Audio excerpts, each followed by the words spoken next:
कुछ योद्धा इतिहास में दर्ज हो जाते हैं, पर कुछ योद्धा इतिहास की धारा ही बदल देते हैं। महाराणा प्रताप सिर्फ एक राजा नहीं बल्कि भारतवर्ष के स्वाभिमान की वो ज्वाला थे जो किसी बादशाह के सामने कभी नहीं झुकी। आज जानेंगे कि उनकी कहानी कैसी थी, एक सच्चे शेर की कहानी।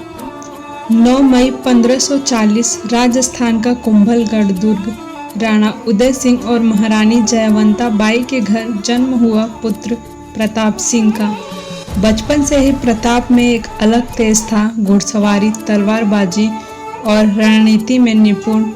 लेकिन उनका जीवन आसान नहीं था। उन्हें राजगद्दी के लिए अपने ही भाई जगमाल से ही संघर्ष करना पड़ा था। मुगल बादशाह अकबर भारत पर पूर्ण नियंत्रण चाहता था, लेकिन एक ही राजा था जो उसकी राह का सबसे बड़ा रोड़ा बन गया था, महाराणा प्रताप। 1576 में हल्दी घाटी का ऐतिहासिक युद्ध हुआ। महाराणा प्रताप बनाम अकबर की विशाल सेना, जिसका नेतृत्व कर रहे थे राजा मान सिंह। प्रताप के पास सिर्फ 20,000 सैनिक ही थे, वहीं मुगलों के पास 80,000 सैनिक। फिर भी युद्ध हुआ, लहू बहा, चेतक दौड़ा और राणा अडिंग रहा। युद्ध भले ही निर्णायक न रहा हो, लेकिन यह तय हो गया था, प्रताप झुकने वाला नहीं है। चेतक वो घोड़ा नहीं बल्कि प्रताप का साथी था।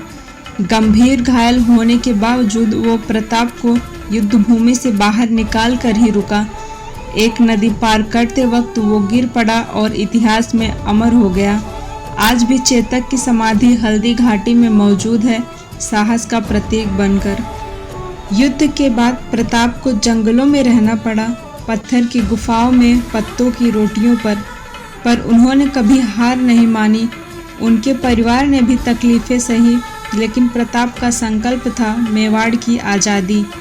धीरे धीरे उन्होंने एक एक कर अपने क्षेत्र फिर से जीतना शुरू किया। 19 जनवरी 1597 महाराणा प्रताप ने दुनिया को अलविदा कहा, पर उनके जाते जाते भी अंतिम शब्द यही थे, मेवाड़ को स्वतंत्र देखना चाहता हूँ। उनकी यह इच्छा उनके पुत्र अमर सिंह ने पूरी की। महाराणा प्रताप नहीं रहे, लेकिन उनका स्वाभिमान अमर हो गया।